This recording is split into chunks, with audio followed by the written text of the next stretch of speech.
Al-Ghazali, Abu Hamid Al-Ghazali rahimahullah, sebutannya di Indonesia itu Hujjatul Islam, Zainuddin Abu Hamid Al-Ghazali atau Al-Ghazali.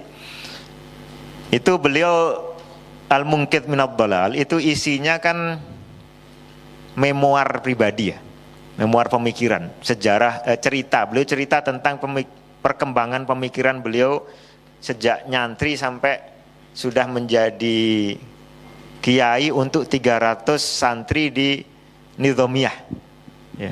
Antum santri antum berapa? Ini beliau waktu itu ada 300 santri yang ngaji langsung, bukan sekedar daftar di lembaga kita, ngaji langsung dengan beliau. Itu cerita ya, beliau beralih-alih belajar atau haluan ya. Mulai awalnya itu ya belajar fikih biasa, kemudian belajar ilmu kalam, belajar kalam. Dan beliau model orang yang tidak puas kalau hanya di permukaan. Belajar apa-apa itu masuk ke dalam. Melajari ilmu kalam khususnya akidah Asy'ariyah sampai ke dalam lah, sampai mungkin mendekati atau separuhnya pendalaman gurunya. Siapa? Al-Juwaini. Ya. Kalau Al-Juwaini kan mengatakan sudah ada di tengah-tengah lautan. Nah, mungkin Al-Ghazali juga merasa seperti itu. Ya. Kemudian tidak menemukan kepuasan. Karena ternyata kesannya bagi Al-Ghazali kalam ini ilmu bantah-bantahan. Makanya ilmu jadal, dialektika ya. Aslinya apologetika. Apologetika itu ilmu yang berguna untuk membela. Tapi dialektika itu ilmu untuk membantah. Apa bedanya? Membantah ini yang penting antum bisa meruntuhkan hujahnya lawan. Tidak harus antum membuktikan hujah antum. Ya, tidak harus antum membuktikan keyakinan antum. Yang penting antum bisa menghalau serangan orang. Ya. Walaupun dia tidak bisa membuktikan akidah sendiri. Nah, ini tidak puas Al-Ghazali dengan seperti itu. Yang saya cari itu kepuasan. Ya, terpuaskan bahwa ini akidah yang benar, bukan hanya untuk tujuan menolak, membantah yang lain, gitu, melawan bantahan. Karena melawan bantahan itu kan tidak menunjukkan dianya kuat. Ya. Hanya saja dia mampu menghalau lawan. Gitu. Kemudian beliau masuk ke filsafat. Ya. Filsafat dikatakan tanpa belajar dari guru. Ya. Laisa alaya di ustadzin qattu. Ya. Jadi belajar sendiri, otodidak. Ya. Kalau tidak salah beliau tuntaskan dalam waktu 2 tahun. Di sela-sela ngajar tadi ya, ngajar 300 santri, belajar tanpa guru dan merasa sudah bisa menguasai itu, khususnya dari buku-buku Ibnu Sina ya. Setelah menguasai itu ternyata ini orang gak beres gitu. Punya banyak sekali penentangan terhadap syariat yang bisa diamankan hanya mantik ya. Jadi filsafat Ibnu Sina itu biasa ditulis buku beliau di Uyunul Hikmah, di An-Najat ya kalau tidak salah juga, lengkapnya di Asy-Syifa. Itu ada 3 bagian, ada tentang mantik, tentang ilahiyat, tentang tabiiyat ya, fisika atau kosmologi. Nah, yang paling problem ini ilahiyat ini, soal teologi ini. Nah, itu ditemukan begitu, sehingga di kalam tidak punya kepuasan, di filsafat juga tidak punya kepuasan. Yang orang zaman sekarang baru belajar filsafat kalam sudah gaya-gaya. Itu Al-Ghazali sudah belajar sekian tahun nggak puas dan merasa tidak berguna. Ya. Merasa kalam ini justru berbahaya. Nah, ini peringatan Al-Ghazali dalam Iljamul Awam an ilmil ilmil kalam. Itu adalah menjauhkan kalam dari ilmu kalam, karena ternyata dia bukan hanya tidak berguna tapi juga berbahaya. Yushawish al-aqaid. Orang akidahnya sudah mantap keimanannya terhadap rukun iman walaupun hanya dari doktrin, ya, hanya dari taklid, tapi dengan mauidhah segala macam dia sudah yakin, dihadapkan pada ilmu kalam yang bab pertamanya membuktikan adanya Allah. Orang sudah beribadah kepada Allah sekian tahun, ya, kemudian diajak bahas Allah itu ada atau enggak sih? Kemudian soal dalil ini, perbandingan dalil ini, ya, macam-macam. Nah, ini perlu dijauhkan. Ya. Nah, Jadi kalam tidak puas, filsafat tidak puas, baru kemudian lebih parah lagi mulai mempelajari batiniyah dan zandakoh. Ya. Di sini puncak kalau tidak salah beliau sampai kondisi ya, tidak percaya dengan apa-apa selama 2 bulan. Kenapa? Karena semua argumen ini ujung-ujungnya kan kembali ke badahiyat, sesuatu yang tidak perlu bukti. Ya, badahiyat itu sesuatu yang istilah akademisnya a priori, bukan posteriori. Posteriori itu muktasabah. Ya. Jadi sesuatu yang terbukti, tapi butuh muqaddimah yang dipercaya dulu. Ya, ada premis-premis dasar, aksioma-aksioma yang dipercaya, musallamat. Nah kalau yang a priori ini sesuatu yang tidak layak dibuktikan, karena sudah jelas, sudah pasti. Ya misalnya. Ya gajah pasti lebih kecil dari kandangnya, misalnya begitu. Kan tidak perlu bukti. Apa bukti bahwa gajah lebih kecil dari kandangnya? Apa buktinya? Ayah pasti lebih tua dari anaknya, misalnya gitu. Perlu bukti nggak? Nggak perlu bukti. Apalagi yang lebih dasar dari itu. Ya. Al-kathir aksar minal qalil, misalnya. Ya. Termasuk hal prosedur dasar, misalnya adamul jam'i bainan naqidain dan seterusnya, ya, bahwa hal-hal yang dasar itu tidak layak untuk dibuktikan. Nah, belum sampai ragu dengan yang seperti itu, bahkan sampai ragu dengan mahsusat, sesuatu yang kita lihat. Ya. Ini saya melihat ada tas di atas meja, ya.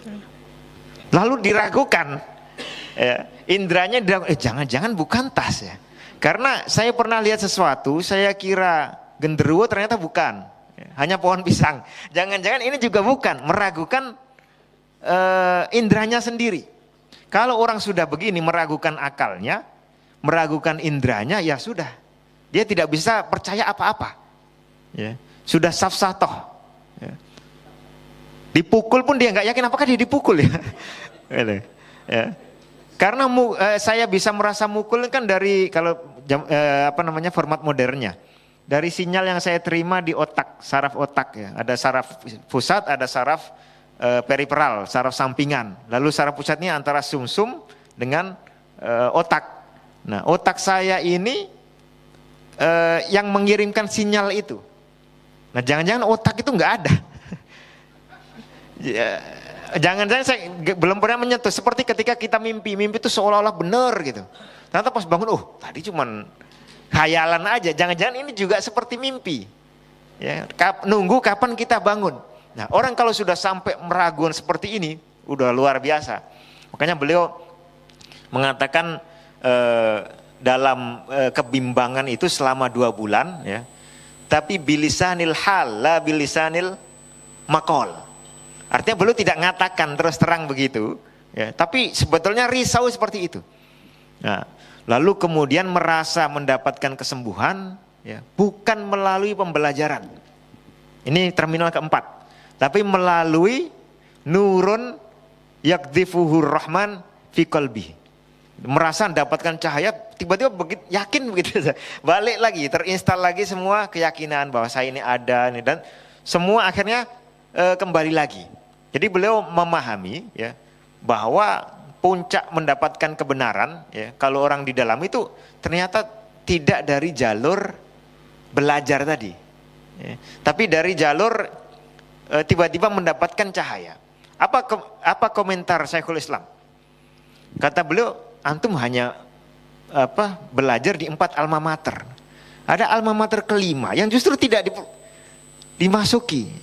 Thoriqah Nabawiyah Risaliyah Imaniyah. Jadi Thoriqah Salafiyah.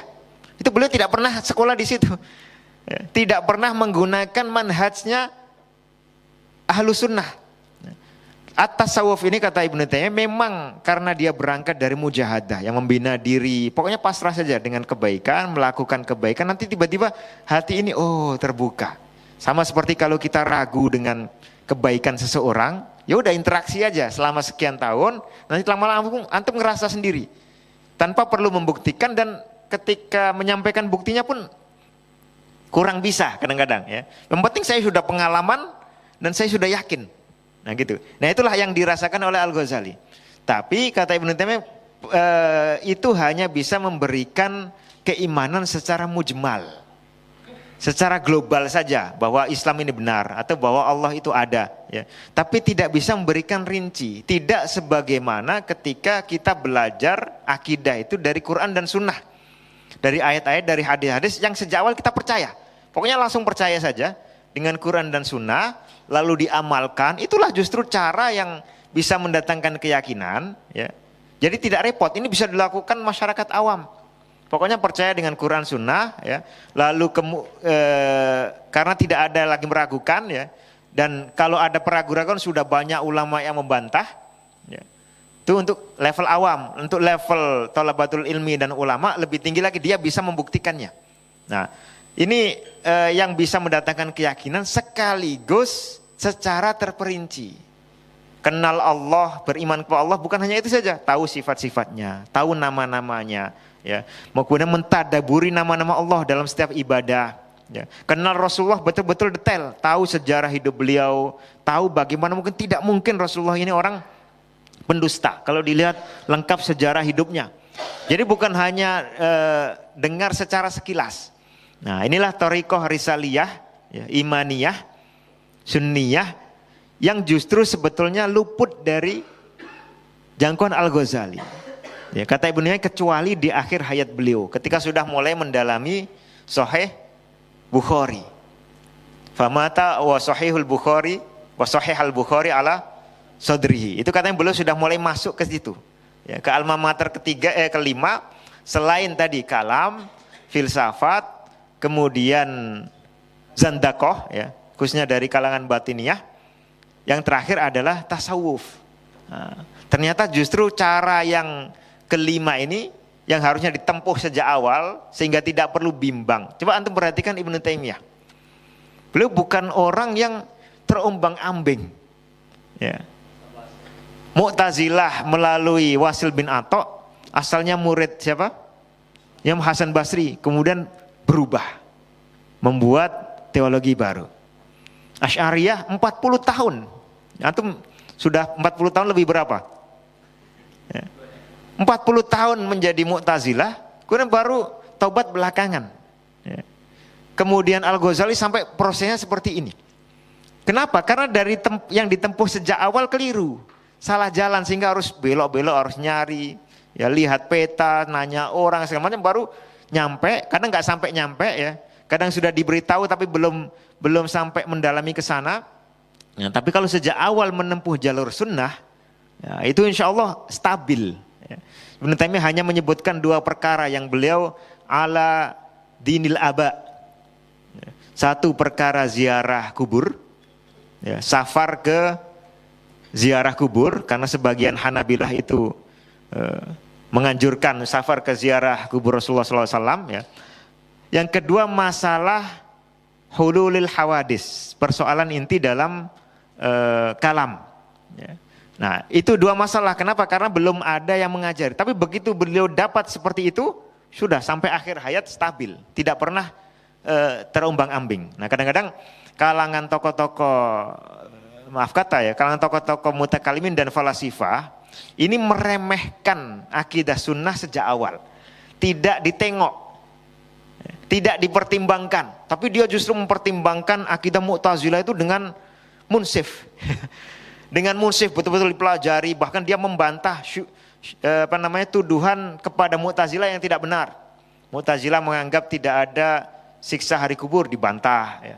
Karena dia ingin tahu akidah Mu'tazilah secara apa adanya. Atau mempelajari Ibnu Sina, Ibnu Rushd betul-betul dipelajari apa adanya. Tapi giliran ya misalnya Ar-Razi bicara soal Hanabilah disepelekan begitu saja. Ya.